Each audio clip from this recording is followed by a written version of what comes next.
ब्रह्मा बाबा आंखों के सामने से, आंखों में तुम समाए थे आज ही के दिन। ओ प्राण प्यारे बाबा, प्राणों को करके अर्पण संपूर्णता को पाए थे आज ही के दिन। ओ प्यारे ब्रह्मा बाबा आंखों के सामने से, आंखों में तुम समाए थे आज ही के दिन। 18 जनवरी 18 जनवरी 18 जनवरी आज ही के दिन।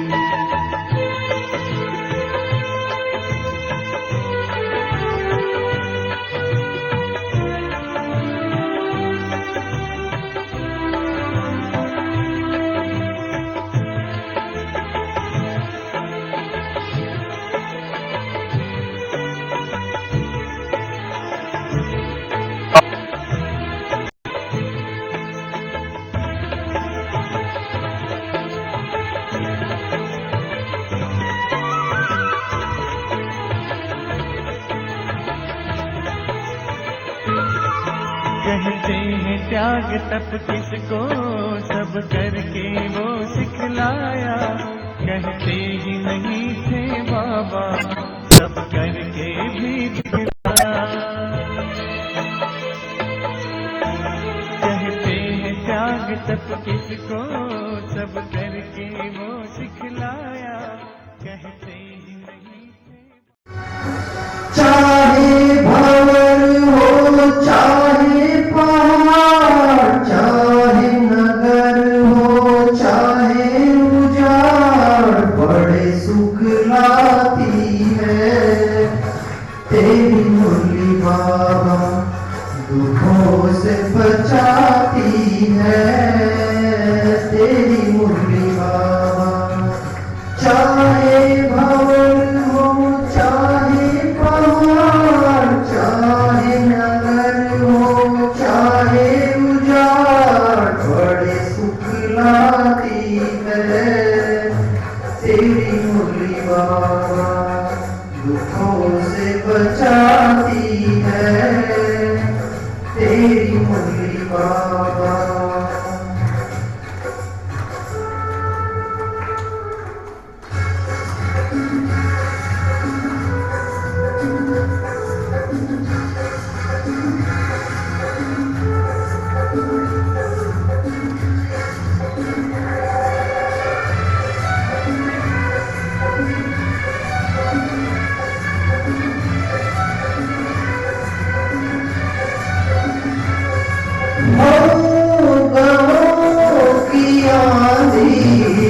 जब सूझे न कोई सहारा, उलझनों ने घेरा और डरता हो राही बेचारा।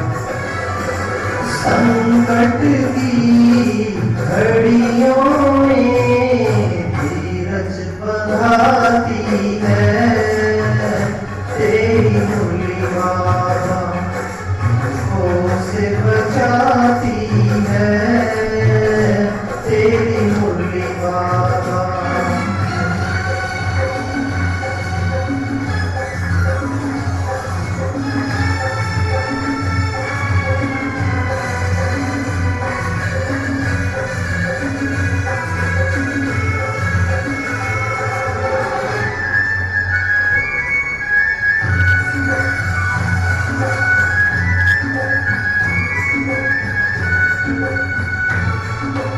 चल दिया मुसाफिर तेरे दर को जो बन के दीवाना, मिल गया उसे तो तेरी रहमत का सारा खजाना। दूर करे सब कांटे फूलों पे चढ़ाती है तेरी मुरली बाबा, दुखों से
बाबा दुखों से बचाती है तेरी मुरली बाबा।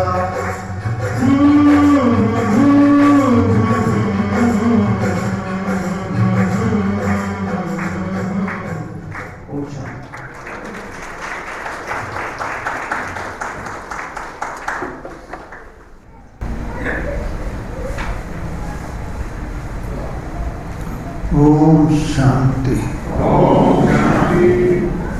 सर्वप्रथम तो मैं आपको सब भाई बहनों को नए वर्ष की मुबारक देता हूँ। आपको वर्ष सुख शांति समृद्धि से बीते, आप स्वस्थ रहें और अपने जीवन में आगे बढ़ते चले जाएं और बाबा की सेवा इस वर्ष में खूब करें। बाबा ने शिवरात्रि के बारे कहा कि धूमधाम से मनानी और बत्तियां भी जलानी दीपावली की तरह कहा है ना बाबा ने मुझे। तो कौन कौन समझता है ऐसा होना चाहिए वो हाथ खड़ा करे। बहुत अच्छा है। आज हम सम्मान पर बात करेंगे, क्योंकि जब तक हमारा सम्मान ऊंचा नहीं होता, अंदर की आत्मा का तीसरा नेत्र नहीं खुलता, तब तक हम उन्नति नहीं करते। जो जो हमारा सम्मान बढ़ता जाता है, बाबा भी कहता है कि बच्चे अपने सम्मान में रहो, क्योंकि सम्मान में रहोगे तो आपको अपमान की फीलिंग भी नहीं आएगी, आपको किसी की बात का कोई इफेक्ट नहीं होगा। इसलिए आज जब सम्मान भी नहीं होते तब दूसरों की बातों के इफेक्ट आते हैं, अवस्थाओं पर नीचे होती है। आज हम देखेंगे इतिहास में लोगों के सम्मान जागृत हुए, उन्होंने कितना कुछ कर दिया। स्वामी विवेकानंद थे, जब शिकागो कॉन्फ्रेंस में गए तो उन्होंने जब ये कहा कि मैं ऐसे महान देश के रहने वाला हूँ जो सदैव से सभी धर्मों का आदर करता है और पीड़ितों और शरणार्थियों को सदा शरण देता है, मैं ऐसे भारत देश का रहने वाला हूँ जिसकी धरा को परमात्मा ने भी अपने लिए स्वीकार किया है। मैं ऐसे देश का रहने वाला हूँ जिसमें अनेक पीर पैगंबर गुरु संत महात्मा पैदा हुए हैं। मैं ऐसे देश का रहने वाला हूँ जो अतीत में सोने की चिड़िया विश्व गुरु कहलाया है। मैं ऐसे देश से आया हूँ जिसकी गंगा जमुना नदियों को पवित्र नदियाँ माना जाता है। तो स्वामी जी के ये शब्द 5 मिनट तालियां खड़कती रही थी, 7,000 डेलीगेट था और स्वामी जी ने जो 1.25 घंटा भाषण किया तो अगले दिन सारे पेपर लिख रहे थे हिंदू धर्म की आंधी स्वामी विवेकानंद। और भारत के लोग जो सोए पड़े थे, जिनकी आत्मा सुसुप्त अवस्था में थी क्योंकि गुलाम थे उस समय, तो जाग उठे। तब आजादी के लिए तब से ही बीज डल गया था भारत देश के। स्वामी जी के अमेरिका में जगह जगह लेक्चर हो रहे थे। अमेरिका के लोग स्वामी जी के पीछे पागल हो रहे थे। कैसी दिव्य पर्सनैलिटी है जो भारत से आई है। भारत की संस्कृति इतनी महान है क्योंकि उसने भारतीय संस्कृति का परचम वहां लहरा दिया। इसीलिए भारत के लोग जो सोए पड़े थे कि हम तो पराधीन हैं, उनमें जागृति आई। फिर महात्मा गांधी जी आए। महात्मा गांधी एक साधारण रूप में थे, वकालत करके आए। वो एक दिन ट्रेन में बैठ गए फर्स्ट क्लास के डिब्बे में, तो टीटी ने उसको नीचे फेंक दिया। कहता काले फर्स्ट क्लास में नहीं बैठ सकते, ये गोरों के लिए है, क्योंकि ये नियम था कि भारत के लोग फर्स्ट क्लास में नहीं बैठ सकते थे। अंग्रेज काल में पराधीन थे। जब गांधी जी को नीचे उतार दिया उसने, तो गांधी जी ने 1 सेकंड में कहा कि मैं भारत देश आजाद कराऊंगा। वहां से उसकी आत्मा में एक जागृति आ गई, उसका तीसरा नेत्र खुला, क्योंकि उसके साथ उसको उस फर्स्ट क्लास के डब्बे से नीचे को उतारा गया। उसकी आत्मा ने उसको झकझोर दिया और उसने ओथ ले ली। अब देखिए उसके बाद गांधी जी ने जगह जगह जाकर जागृति क्रिएट की। भारत के लोग एकता के सूत्र में बांधे, क्योंकि गांधी जी ने ये फील कर लिया था कि भारत के लोग एकता में नहीं है, इसलिए अंग्रेज राज कर रहा है। यदि ये एक मत हो जाए तो अंग्रेज देश छोड़ के भाग जाएगा। तो गांधी जी प्रार्थना किया करते थे, 1-1 लाख आदमी इकट्ठा हो जाता था और वो उनमें एकता का सूत्र पिरोते थे। अब देखिए 1942 में आकर देश छोड़ो का नारा गांधी जी ने दे दिया और अंग्रेज देश छोड़ के भाग गया। चर्चिल ये कहा करता था कि मैं 40 करोड़ हिंदुस्तान की पब्लिक से नहीं डरता, परंतु इस 48 वजन के घोड़े से डरता हूं। यह बूढ़े का घोड़ा कब फट जाए। ये क्या बोलता है। गांधी 2 शब्द बोलता था, उस पर उनकी कॉन्फ्रेंस बैठ जाती थी कि गांधी ने क्या बोला, सारा देश क्या बोल रहा है। चर्चिल कहता मुझे कोई फिक्र नहीं, परंतु मुझे घबराहट इस बूढ़े की है। मैं इस बूढ़े को नहीं समझ सका आज तक क्या था, क्योंकि उसकी आत्मा जागृत हो चुकी थी भारत देश के प्रति। आखिर उसने देश आजाद किया। चर्चिल आजादी देने के बाद भी कई बार ये कहा करता था, मुझे मालूम नहीं मैंने देश भारत कैसे आजाद कर दिया।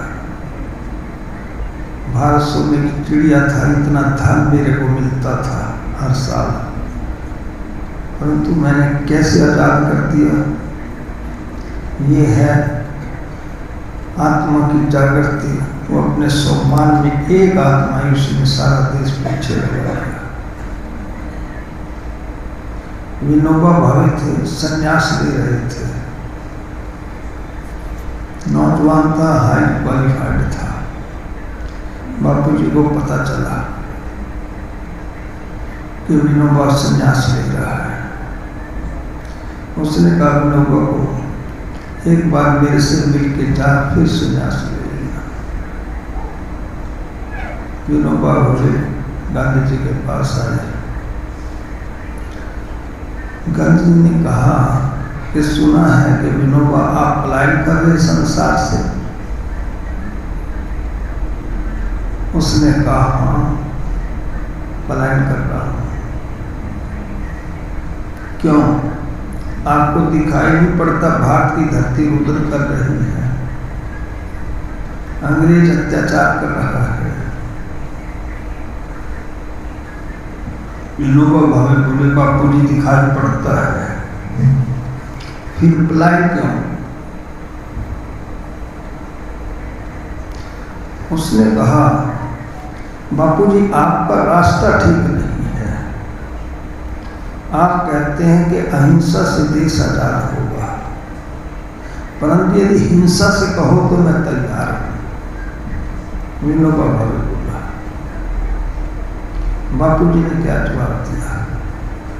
विनोबा, जो आप कह रहे हैं ये तो सारा विश्व कह रहा है, परंतु मैं कहता हूं कि भारत देश अहिंसा से आजाद होगा। मैं अल्पमत में हूं, आप बहुमत में हैं। बापूजी ने उसको जो बोल रहा है एक एक शब्द सुनने का है। मैं अल्पमत में हूं, आप बहुमत में हैं, परंतु सत्य वही सिद्ध होता है जो रिफॉर्मर कहता है। परंतु रिफॉर्मर को अपनी बात सत्य सिद्ध करने के लिए असीम धैर्य की आवश्यकता है। विनोबा भावे इस बात से बहुत प्रभावित हुआ और कहा, बापूजी आप सेवा बताओ, मैं आपका शिष्य तो स्वीकार करता हूं। और विनोबा भावे टिल लाइफ गांधी का शिष्य रहा। एक ही लाइन ने उसको झकझोर दिया। देखिए उसकी आत्मा जागृत हुई वहां, वो बदल गया अपना मोड़। क्योंकि जो किसी के जीवन में मोड़ दे जाए वो सबसे ज्यादा पुण्य का अधिकारी है। बाबा ने हमारे सबके जीवन में मोड़ दिया है। हम तो किसी और बात पर चल रहे थे, हमें मालूम नहीं था कुछ भी, पर बाबा ने ज्ञान देकर हमारी आत्मा को इनर जागृत कर दिया। अम्बापाली, सूरदास, संत तुलसीदास, वाल्मीकि आरंभ में सब पतित थे, परंतु जिन्होंने उनके जीवन को मोड़ा, उनका सम्मान जागृत किया, वो पुण्य के अधिकारी है। उंगली माल कितना अत्याचार करता था, बुद्ध ने उसके जीवन को मोड़ दिया था। अंदर की आत्मा जागृत करता है मोड़ने वाला। जो रूप उसका पहले चल रहा है वो चेंज हो जाती है पटड़ी। संत तुलसीदास पत्नी के प्यार में रात को ही चल दिए। वो मायके गई हुई थी, बीच में नदी पड़ती थी, लाश के ऊपर से नदी क्रॉस कर ली। आगे देखा कि वो ऊपर सो रही है तो सांप को रस्सी समझ के ऊपर चढ़ गया। जब पत्नी देखा कि आपका पति सामने खड़ा है, टाइम क्या है, उसने कहा यदि इतना प्यार आपको इस नस नाड़ी के शरीर से है, यदि इतना परमात्मा से कर लेता तो तेरा बेड़ा पार हो जाता। तुलसीदास का तीसरा नेत्र खुल गया जो बंद पड़ा था और संन्यास ले गया। और मानवता को कितना बड़ा ग्रंथ रामचरितमानस देकर गया। ये है मोड़।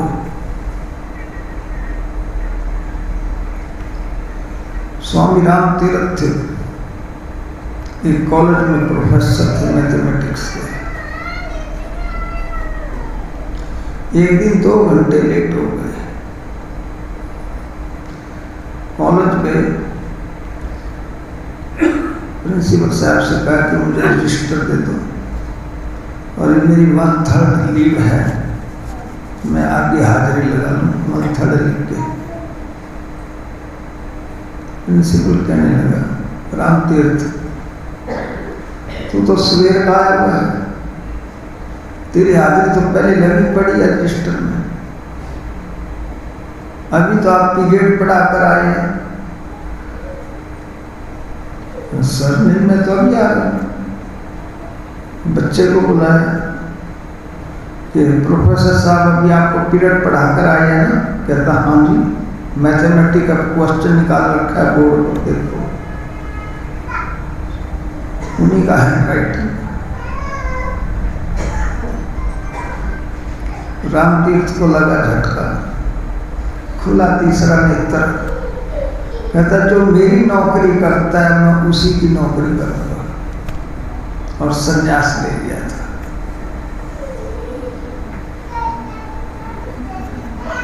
बहुत ही टॉप का साधु था। अमेरिका गया, रूजवेल्ट ट्रूमैन राष्ट्रपति होते थे, और वो उसको हमेशा सब राजा राम कह के बुलाते थे। ट्रूमैन राष्ट्रपति ने पूछा, आप राजा किस स्टेट के हो? उसने कहा, मैं अपने मन का राजा हूं। रूजवेल्ट बड़ा हैरान हुआ, अपने मन का राजा पवित्र आत्मा ही हो सकती है, जनरल नहीं हो सकता। उससे बहुत प्रभावित था। यदि समुद्र में जाना है, क्रॉस करना है कुछ, तो स्वामी राम तीर्थ का बेड़ा अलग होता था, राष्ट्रपति का अलग। कहता राम अकेला बैठ सकता है, इतना पावरफुल साधु था वो। परंतु जागृति, आत्मा का तीसरा नेत्र खुला, सोमान जागृत हुआ तो कितना बड़ा कार्य करके गया। भिलंगना नदी में समाधि ली थी। भिलंगना नदी कहाँ है? टेहरी के पास है, घनसाली से क्रॉस करती है। तो उसमें उसने समार शेर को ऐसे चप्पी पाके मिला करता था, आप मेरे दोस्त। शेर हिंसक रीति छोड़ देता तो स्वामी राम तीर्थ को देखकर कितना फक्कड़ साधु बाबा की महिमा करता है।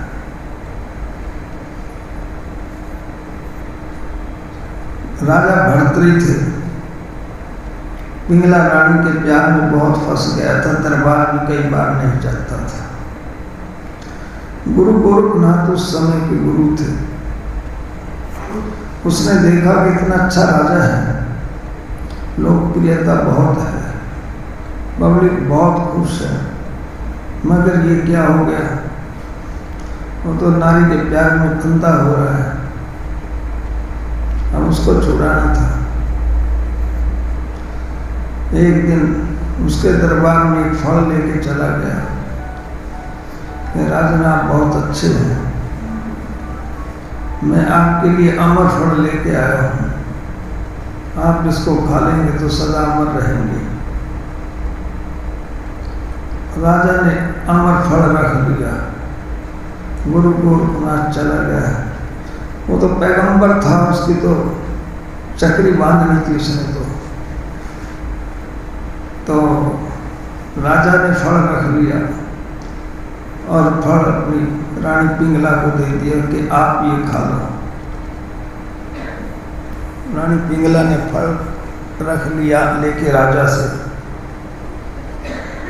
रानी पिंगला का प्यार एक सेनापति से था, उसने फल उसको दे दिया। सेनापति का प्यार एक वैश्य से था, उसने फल वैश्य को दे दिया।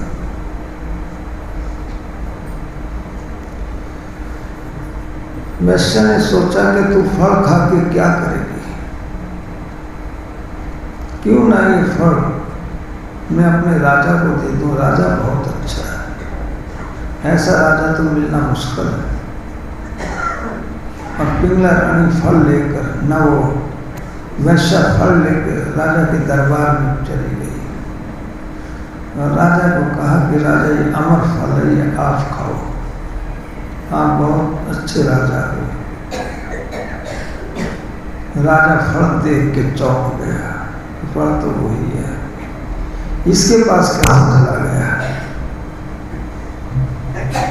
मैंने तो रानी पिंगला को दिया था, सारा ट्रेस आउट किया मैटर। तो अच्छा, जिससे तू प्यार करता है वो किसी और से करता है, जिससे वो करता है वो किसी और से कर रहा है। ये दुनिया का झूठा प्यार है। और राजपाट छोड़ गया, संन्यास ले गया। तब उसने 2 वैराग्य शब्द लिखे थे। लगा झटका, खुला तीसरा नेत्र, जहां प्यार में अंधा हो रहा था एकदम साफ, सुरमान अंदर से जग गया कि सत्यता क्या है। दुनिया झूठी है, झूठा प्यार है दुनिया का, जिसमें तू फंसा पड़ा है। अब देखिए, नेपोलियन था, युद्ध लड़ता आ रहा था, एक आगे पर्वत था, पर्वत क्रॉस करके एक देश पर अटैक करना था उसे। मिलिट्री ने कहा सर, मिलिट्री सारी थकी पड़ी है, ये असंभव है, इसको क्रॉस करके लड़ाई करनी। तब नेपोलियन ने क्या कहा? असंभव शब्द मूर्खों की डिक्शनरी में मिलता है। ये एक शब्द सारी मिलिट्री में उत्साह क्रिएट कर गया और आगे आगे नेपोलियन पीछे पीछे मिलिट्री क्रॉस करके पर्वत अटैक करके विजय प्राप्त करे। एक शब्द ने सबका मनोबल उच्च कर दिया था। चर्चिल थे, ब्रिटेन के प्रधानमंत्री, उनको ऐसे समय में सत्ता मिली कि जब ब्रिटेन बड़े क्राइसिस में था, क्योंकि हिटलर ने अटैक कर रखा था। हिटलर तानाशाह था। एक पत्रकार ने पूछा कि नाजियों के खिलाफ आपके पास कौन सा हथियार है?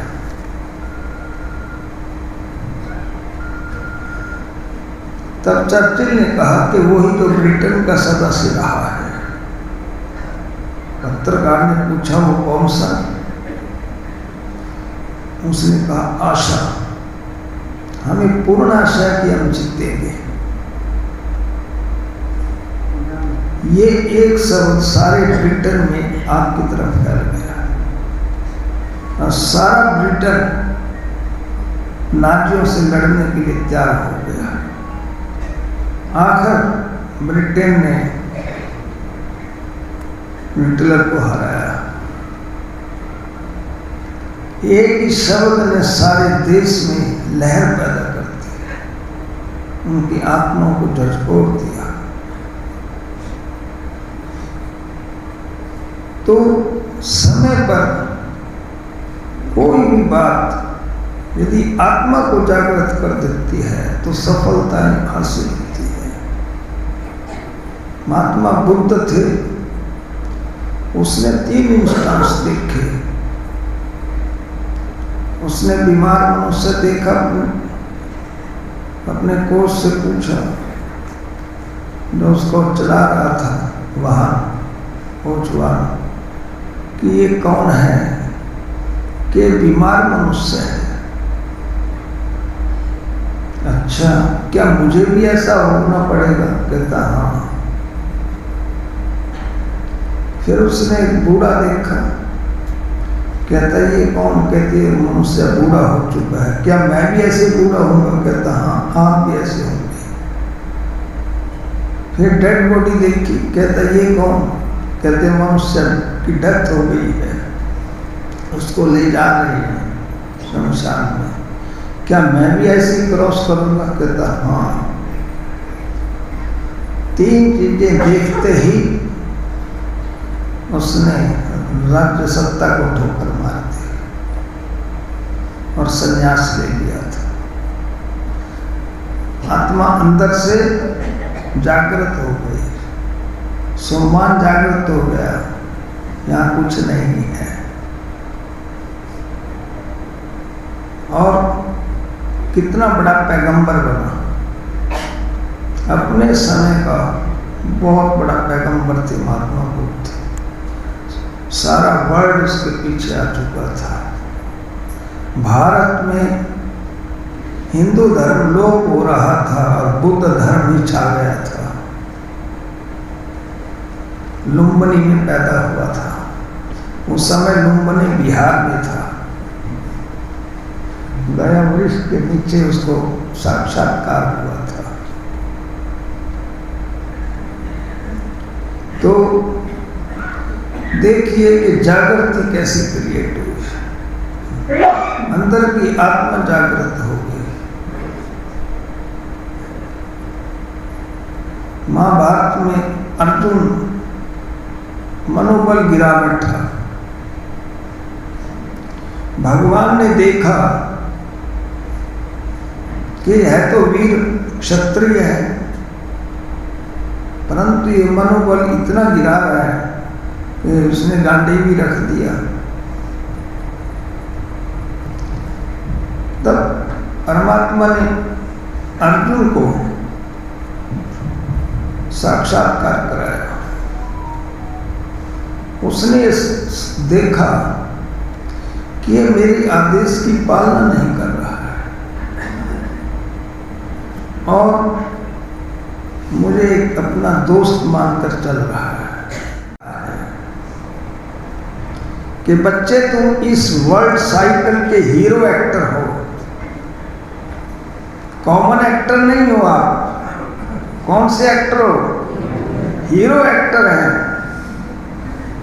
यदि हमको यह अनुभूति हो जाए कि मैं वर्ल्ड साइकिल का हीरो एक्टर हूं, तो तीसरा नेत्र खुलेगा और इस सम्मान में आकर हम पुरुषार्थ करेंगे।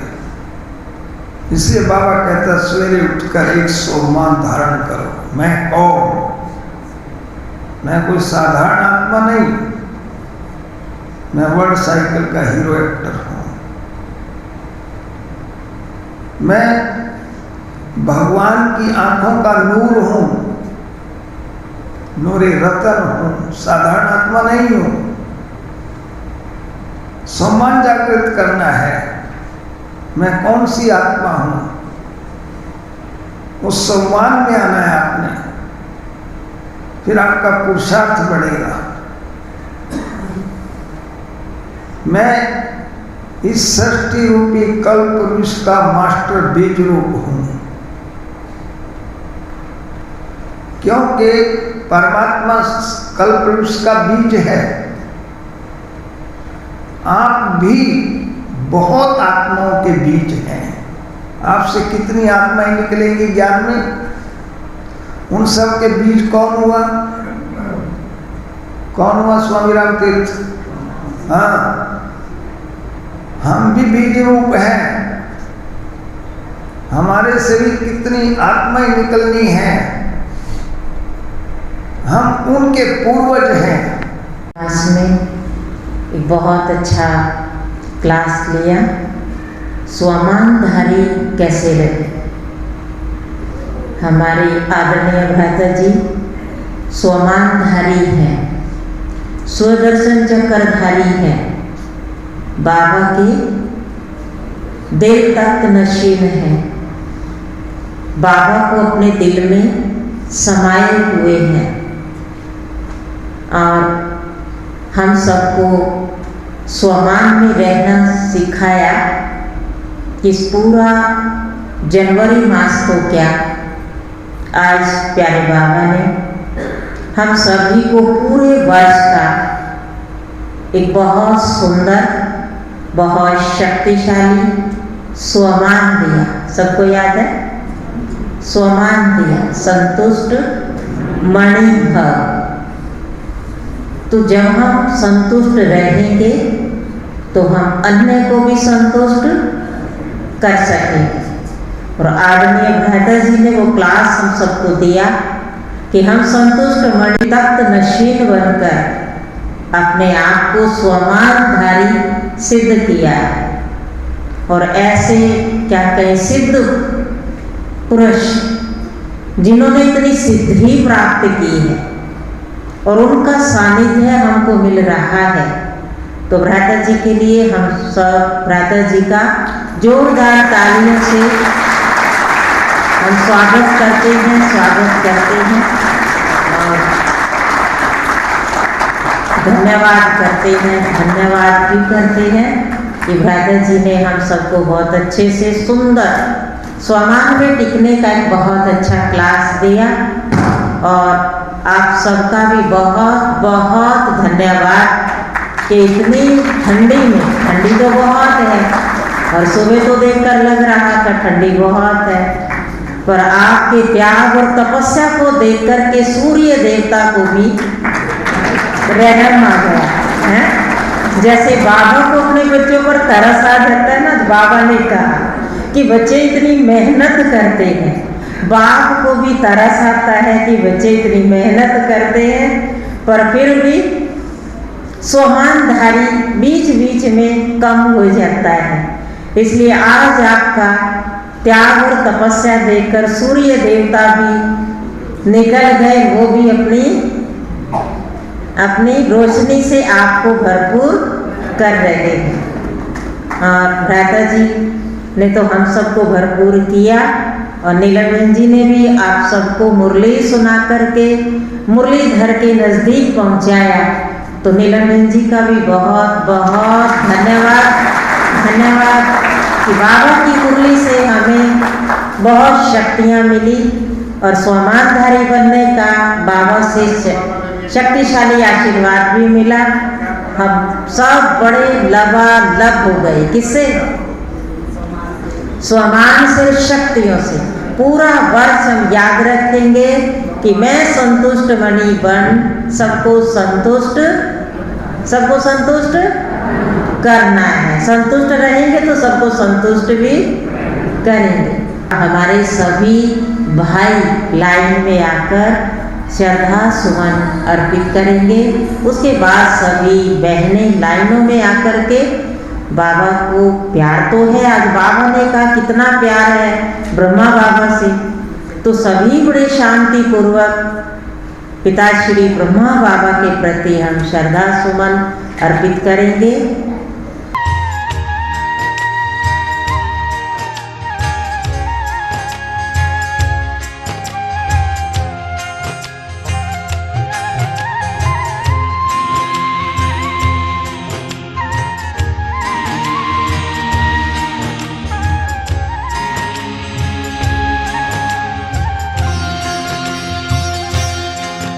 अनुभव होता हमको ऐसा बार बार है, अनुभव होता हमको ऐसा बार बार है।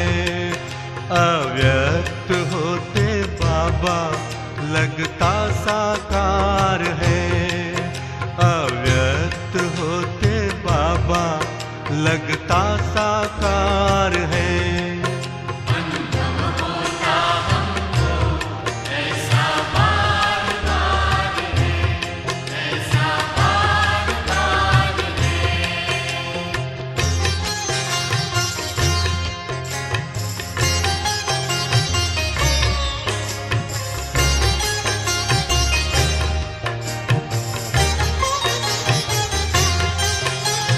मधुबन के आंगन में जिधर भी हम जाएं, मीठे प्यारे बाबा की झलक उधर पाए, मीठे प्यारे बाबा की झलक उधर पाए।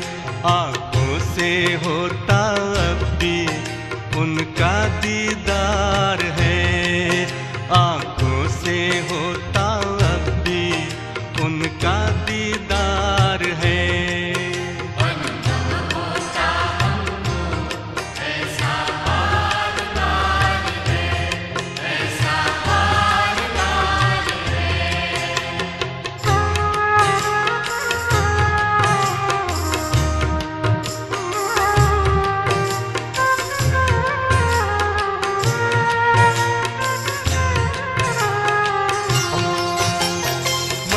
गगन में सूरज बन है वो आए, दूर नहीं बाबा हमसे अब दिल यही गाए।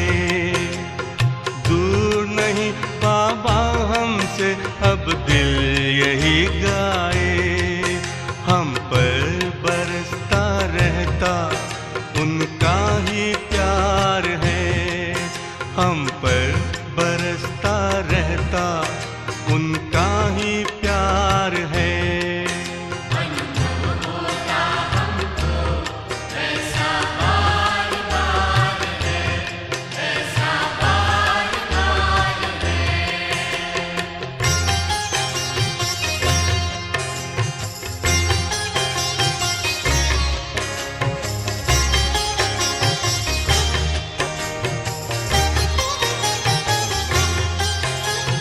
बाबा के वरदानों से हम सुख पाए,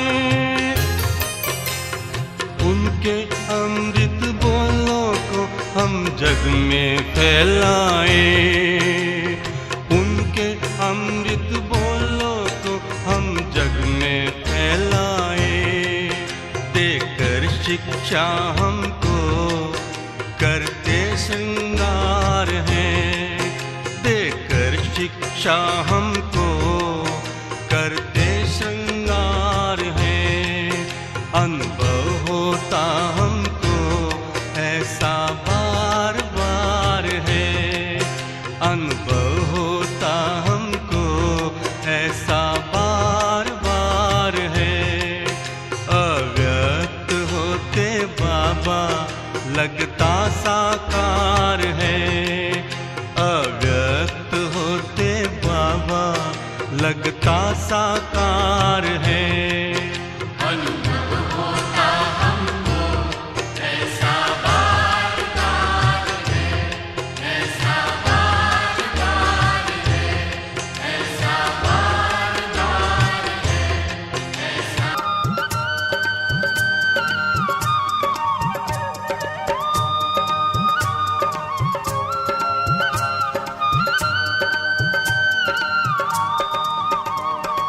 याद तुम्हारी आती है बाबा, याद तुम्हारी आती है, याद तुम्हारी आती है बाबा, याद तुम्हारी आती है। मधुबन का हर कण कहता है, हम बच्चों का मन कहता है, याद तुम्हारी आती है, याद तुम्हारी आती है बाबा, याद तुम्हारी आती है, याद तुम्हारी आती है बाबा, याद तुम्हारी आती है।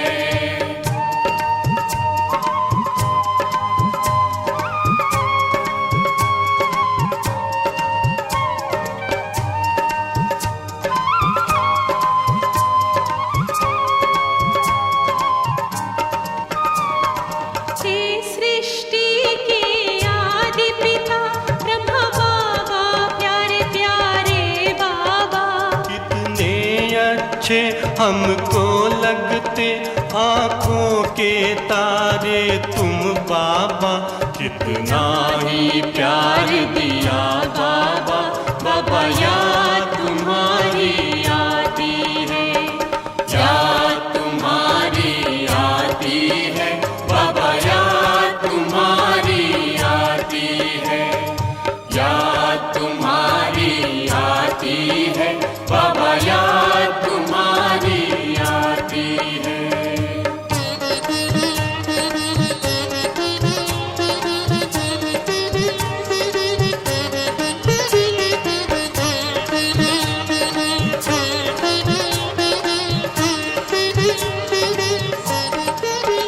साकार बिना सुना लगता बाबा प्यारा तेरा ये उपवन। अव्यक्त प्यार फिर भी मिलता तुम बना रहे जीवन धन धन। संसार बदलने वाले बाबा याद तुम्हारी आती है। याद तुम्हारी आती है बाबा याद तुम्हारी आती है। याद तुम्हारी आती है बाबा याद तुम्हारी आती है।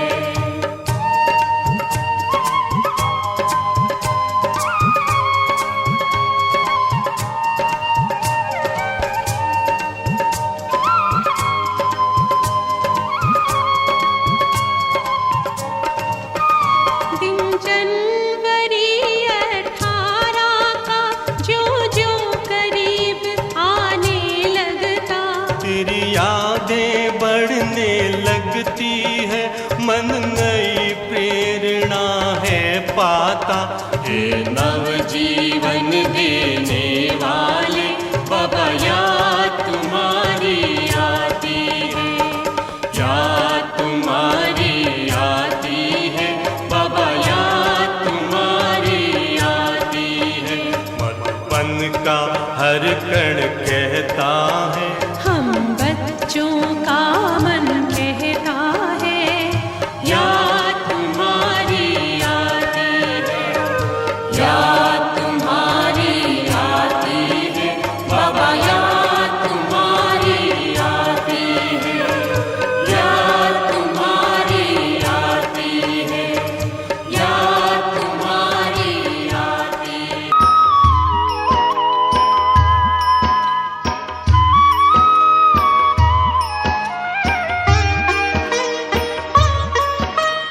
ओ बाबा, ओ प्यारे बाबा, ओ प्यारे बाबा, ओ प्यारे बाबा, ओ बाबा।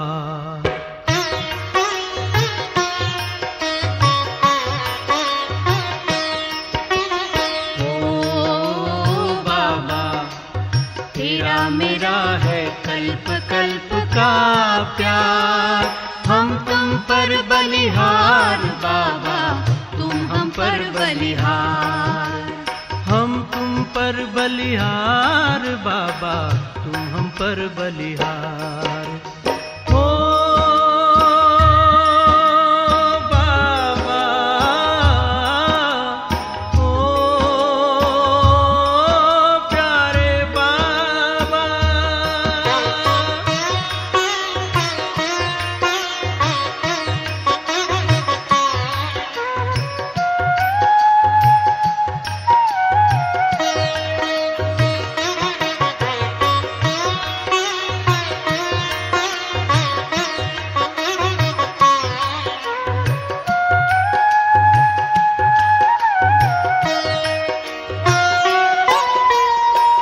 तेरा एहसान बाबा चुकाने लिए,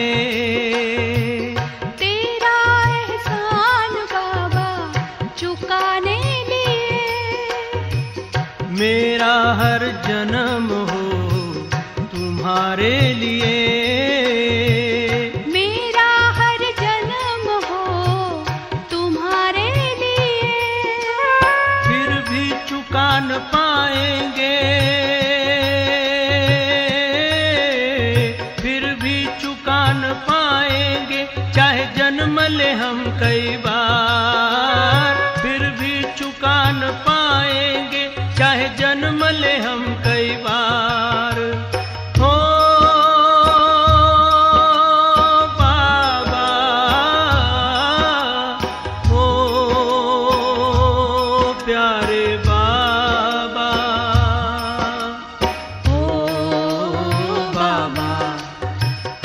मेरा है कल्प कल्प का प्यार।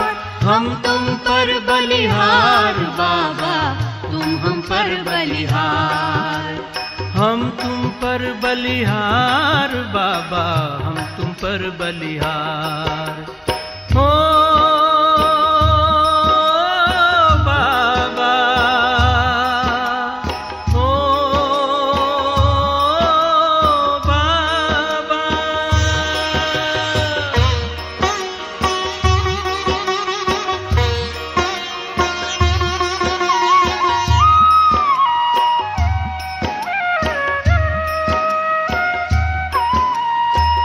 आँखों से जब देखूं एक तुमको ही देखूं।